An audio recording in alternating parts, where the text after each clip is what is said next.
Berlatar di negara Thailand, tepat di sebuah tempat wisata yang ramai pengunjung, terdapat sekelompok anak muda yang menikmati liburan dari penatnya dunia. Kelompok tersebut diketuai oleh anak CEO yang bernama Max, mengajak berlibur ke tempat yang katanya memiliki pemandangan yang memanjakan mata. Ia bahkan menyewa kapal sendiri untuk menikmati liburan bersama sebagai seorang anak CEO yang kerjanya hanya nganggur dan menghabiskan uang orang tuanya. Max memiliki sahabat yang bernama Sarah dan sudah dianggap sebagai saudara sendiri. Dengan tak perlu memikirkan biaya apapun, mereka bersenang-senang menikmati hidup. Pesta seharian dan berlibur ke negara manapun yang Max inginkan. Ia tak perlu khawatir dengan uang karena ayahnya seorang CEO terkenal yang punya banyak perusahaan di mana-mana. Karena tahu si Sarah sedang nganggur, Max menawarinya pekerjaan di salah satu perusahaan ayahnya itu agar dirinya juga dapat memperkaya diri. Seperti perkataan orang-orang, sebaik-baiknya manusia pasti punya kekurangan, sama seperti Max yang ketika terlena dengan sikap hedon, mabuk-mabukan, dan punya sikap egois membuatnya tak sadar dengan apa yang akan terjadi ke depannya. Sarah yang sedang berenang di sekitar kapal justru tak terpantau oleh siapapun, yang seharusnya Max mengingat Sarah masih berada di belakang kapal tempat mereka ngobrol, sehingga Sarah pun tertinggal dan mencoba untuk memperingati mereka.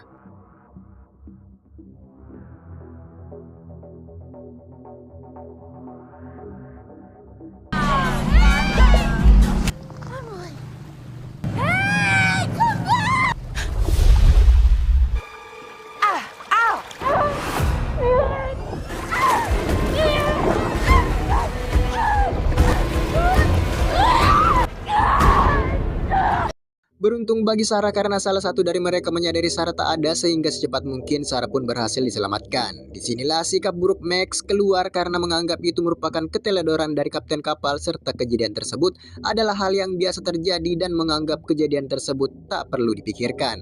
Bahkan setelah kejadian itu, si beban masih bersikap biasa-biasa saja dan mengajak yang lainnya untuk menikmati makan malam mewah yang telah ia siapkan untuk mereka. Sebagai bentuk permintaan maaf pada Sarah, ia akan meminta ayahnya untuk menuntut si kapten kapal yang intinya Max tak ingin dianggap bersalah.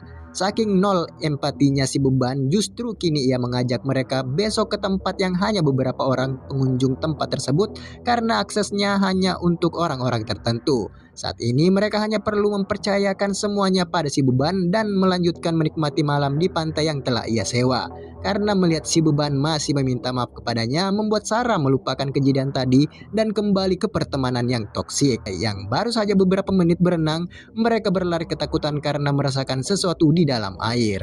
Kepanikan itu pun membuat Sarah berlari menuju mereka yang saat melihat sesuatu terdampar di pinggir pantai membuat semuanya terkejut karena rupanya yang mereka temukan adalah bangkai penyu dan memiliki bekas gigitan yang cukup besar. Itu merupakan sebuah pertanda awal yang tak mereka sadari, sehingga mereka pun kembali ke tempat penginapan. Singkat cerita, pada keesokan harinya, si beban pun mengajak mereka ke sebuah tempat yang dijuluki sebagai The Devil Mouth dan merupakan goa destinasi wisata bagi turis-turis yang mencari adrenalin serta pemandangan bawah air yang memanjakan mata. Si beban telah menghubungi orang di tempat tersebut untuk memandu mereka menuju tempat paling dicari di dalam goa tersebut. Begitu sampai di lokasi, mereka pun disambut oleh pemandu di tempat itu bernama Watt. Ia yang akan menemani dan memandu mereka menuju di dalam gua yang dijuluki sebagai The Devil Mouth. Tak sabar ingin melihat keindahan yang ada di dalam gua tersebut, mereka pun segera ke lokasi menggunakan kayak menyusuri sungai yang langsung menuju mulut gua. Di dalam gua tersebut terdapat banyak jalur yang bisa mereka pilih sesuai dengan kemampuan fisik. Disinilah si beban lagi-lagi ngide dengan memilih jalur merah yang merupakan jalur tersulit dan membutuhkan kekuatan fisik yang mumpuni. Si pemandu awalnya menyarankan mereka untuk memilih jalur hijau yang aman bagi siapapun karena jalur tersebut tergenang oleh banjir, membuat jalurnya semakin sulit sehingga mereka akan diawasi dari dasar gua oleh penyelam yang akan terus memantau mereka dari bawah sana. Sehingga mereka pun mulai berenang menuju The Devil Mouth.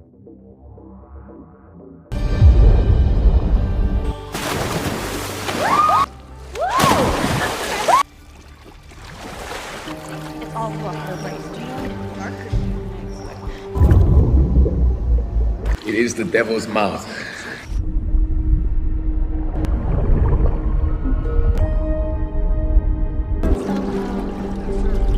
Tunnel means exit. Got it. This is devil's mouth.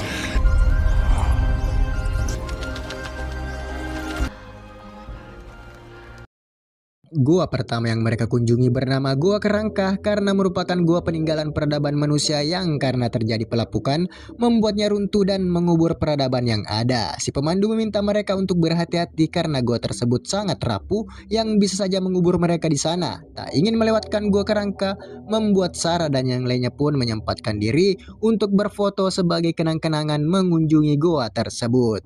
Namun karena sikap ceroboh dari salah satu mereka membuat batu pada gua tersebut patah dan diperingati oleh pemandu untuk tak ngeyel dan mulai berenang ke gua selanjutnya. Sepanjang perjalanan menuju lokasi mereka menemukan begitu banyak bangkai ikan yang terbawa arus laut masuk ke dalam gua akibat banjir yang melanda. Ikan-ikan dapat masuk ke sana melalui celah bebatuan yang terhubung langsung ke laut dan tak perlu khawatir dengan hal tersebut. Perjalanan itu pun kembali dilanjutkan melewati jalur yang cukup dalam. Sarah sebenarnya telah merasakan firasat buruk dari awal karena melihat celah bebatuan yang cukup mencurigakan, namun karena liburan membuatnya menghiraukan perasaan tersebut. Karena baru pertama kali ke sana membuat si beban memutuskan untuk mengukir namanya bersama dengan Sarah sebagai tanda bahwa mereka adalah orang pertama yang memasuki jalur tersebut. Karena tak ingin ketinggalan dengan yang lainnya, keduanya pun kembali ke jalur dan mengikuti si pemandu.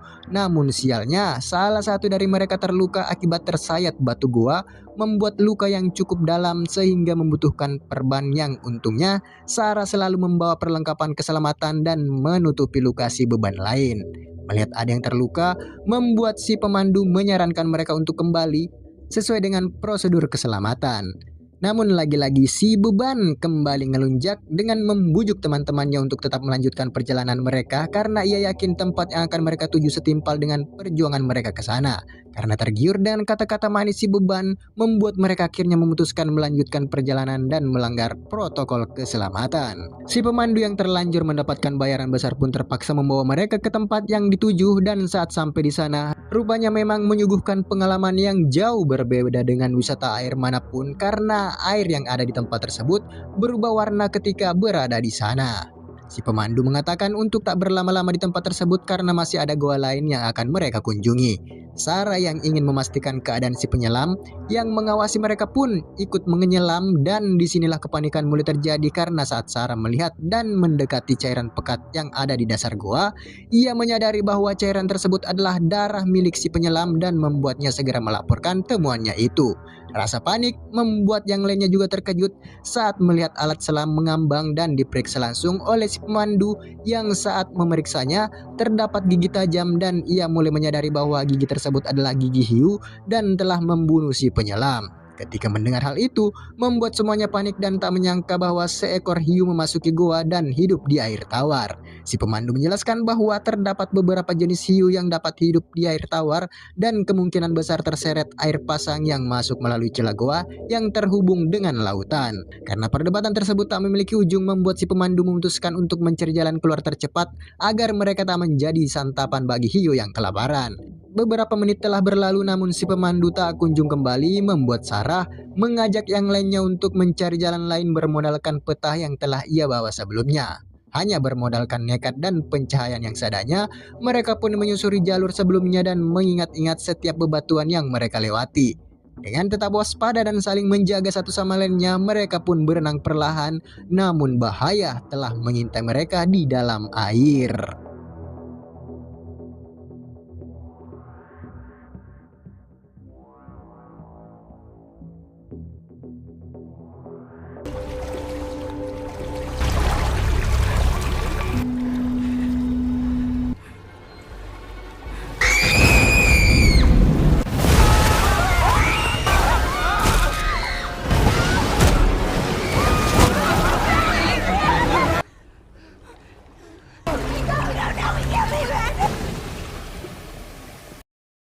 Setelah menyaksikan salah satu dari mereka di mukbang hiu, semuanya pun mulai menyelamatkan diri masing-masing dengan memanjat bebatuan di sekitar berharap si hiu tak lagi menyerang. Setelah melihat jenis dan bentuknya, salah satu dari mereka menjelaskan bahwa hiu tersebut merupakan jenis hiu banteng yang dapat hidup di air tawar dengan sifat yang sangat agresif serta cara memangsa buruannya dengan menabrak-nabrakannya ke bebatuan. Si beban pun masih yakin bahwa si pemandu sedang mencari jalan keluar dan akan kembali menolong mereka. Yang perlu dilakukan hanya menunggu dan tetap berada di sana sampai pertolongan datang.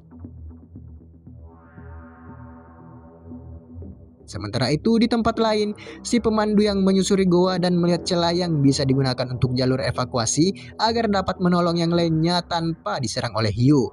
Ia pun berenang melalui celah tersebut, namun tanpa ia sadari, sorotan mata tajam mengintai di dalam air dan bersiap untuk memangsanya. Rasa takut mulai menyelimuti si pemandu yang saat itu juga berenang menyelamatkan diri, namun naas bagi si pemandu karena menjadi menu makan siang gratis bagi hiu yang sedang kelaparan. Teriakan itu pun terdengar oleh mereka yang tentu saja tahu bahwa si hiu telah mendapatkan mangsanya. Kini mereka tak tahu harus berbuat apa lagi karena satu-satunya orang yang tahu jalur tersebut adalah si pemandu yang kini telah tewas. Sarah yang tak ingin mati di tempat tersebut menyarankan mereka untuk mengambil jalur lain, mengikuti jalur yang mengarah ke celah bebatuan yang terhubung dengan lautan. Cara tersebut mungkin saja dapat membuat si hiu kembali ke lautan sekaligus menjadikan jalur tersebut sebagai jalur aman karena terdapat bebatuan tajam yang dapat melukai si hiu. Namun karena berdiam lama di atas bebatuan membuat salah satu dari mereka terpeleset dan alhasil memancing si hiu datang dan kembali mukbang.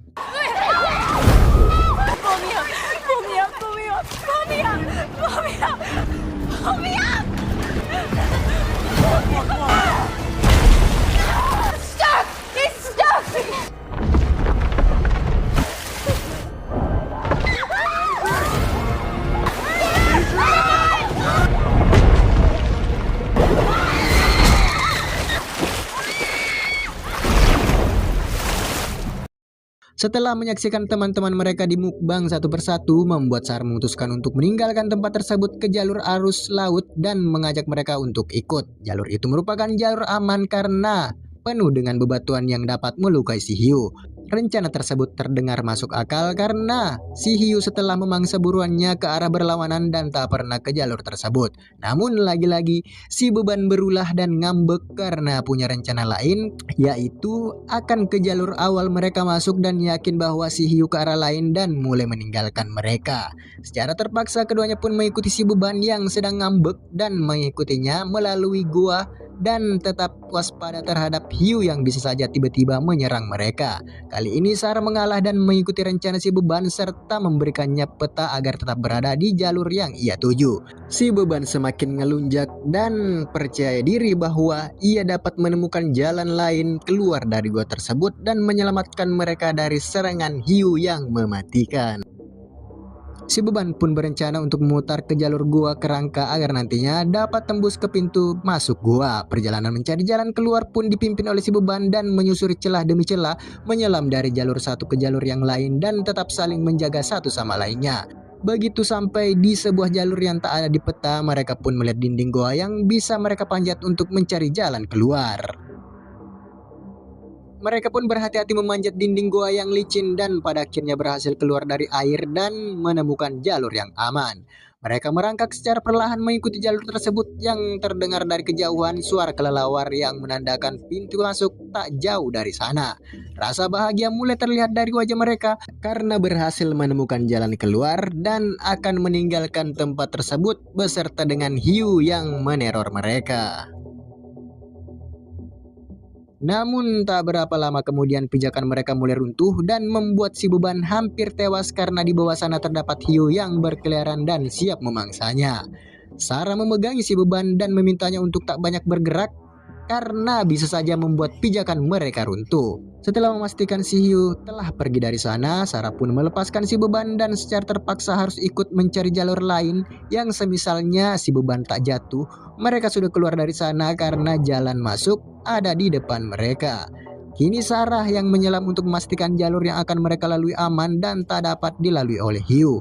Ia pun melihat cekungan pada beberapa tempat yang dapat mereka gunakan sebagai udara tambahan dan mereka pun melanjutkan perjalanan. There's a tunnel down here. We can do it.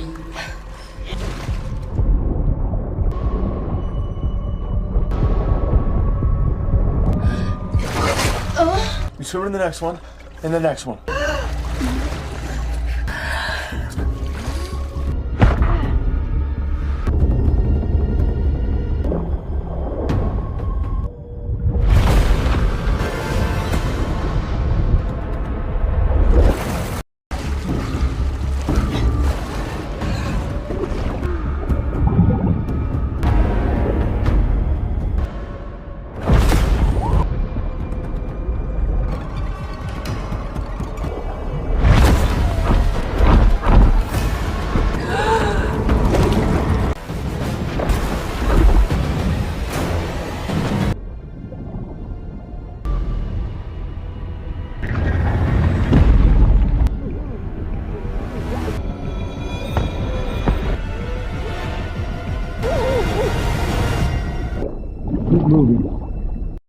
Namun sayangnya mereka harus kehilangan seorang lagi karena tertindih bebatuan dan mati kehabisan oksigen. Mereka harus tetap melanjutkan perjalanan tersebut sebelum si hiu menemukan mereka.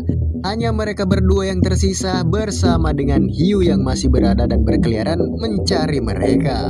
Keduanya pun kembali menemukan jalur lain yang rupanya jalur tersebut sebelumnya telah dilalui oleh si pemandu yang mayatnya berada di sana, serta si hiu yang berhasil mengikuti mereka. Sarah pun secara terpaksa mengambil mayat si pemandu dan menjadikannya sebagai umpan agar si hiu berenang ke arah lain. Begitu merasa aman, keduanya pun kembali menyelam untuk ke jalur selanjutnya yang ketika sampai ternyata jalur tersebut adalah jalur awal mereka memulai semuanya dan hanya berputar-putar di sekitar gua tersebut.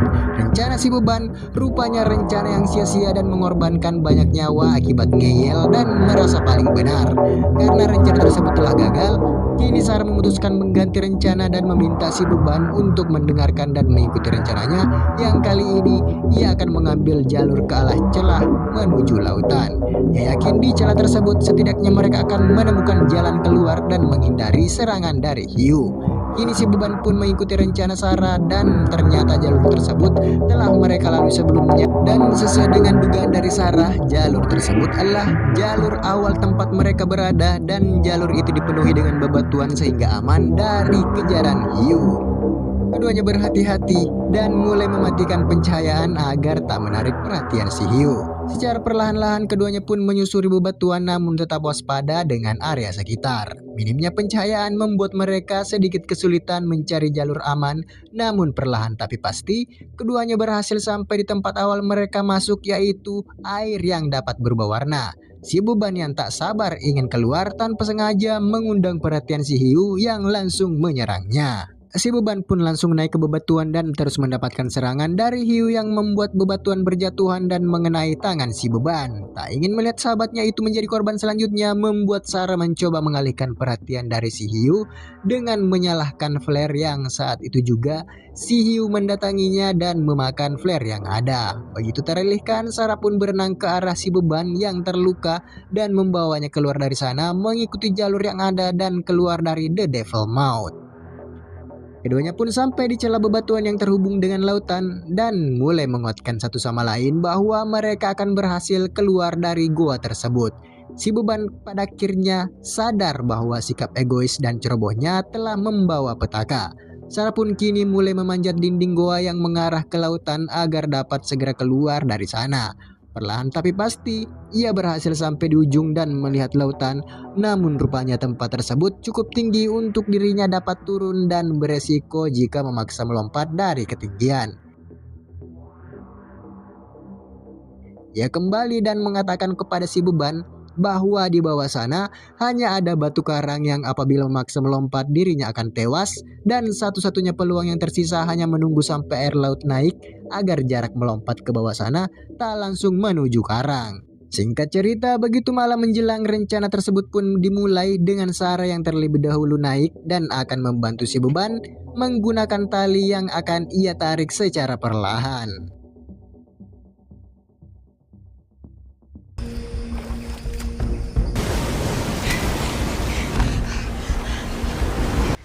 Can you get up here?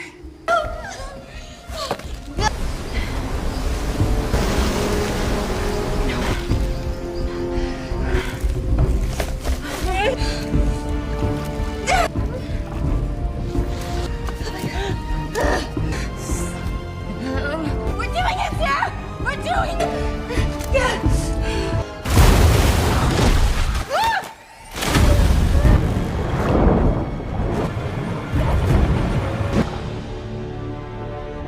Si beban pun tewas menjadi menu makan malam si hiu dan membuat Sarah kini sendirian dan mulai frustasi dengan keadaan yang ada.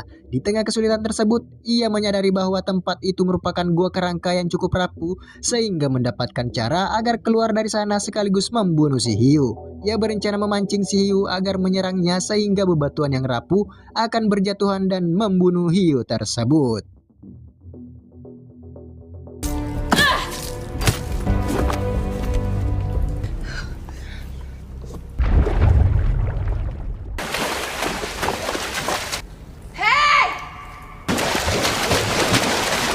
Dinner time.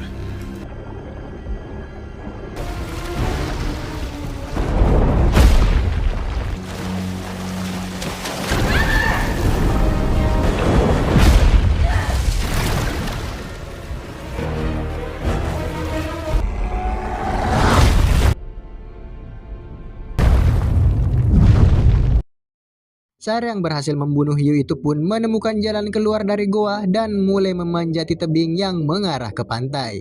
Ia menjadi satu-satunya orang yang selamat dan keluar dari goa tersebut sambil melakukan selebrasi Ronaldo mencetak gol dan berteriak "Siu!" sehingga film pun selesai. Tadi diperlihatkan bagaimana cara Sarah turun dari tebing tersebut, namun yang pasti pesan yang bisa kita ambil dari film ini adalah sikap angkuh, bebal dan egois akan membawa petaka bagi diri sendiri, maka dari itu bijaklah dalam mengambil keputusan karena setiap pilihan mempunyai konsekuensi masing-masing. Siu. Dan sampai jumpa di alur cerita film selanjutnya. Adios. Jangan jadi beban.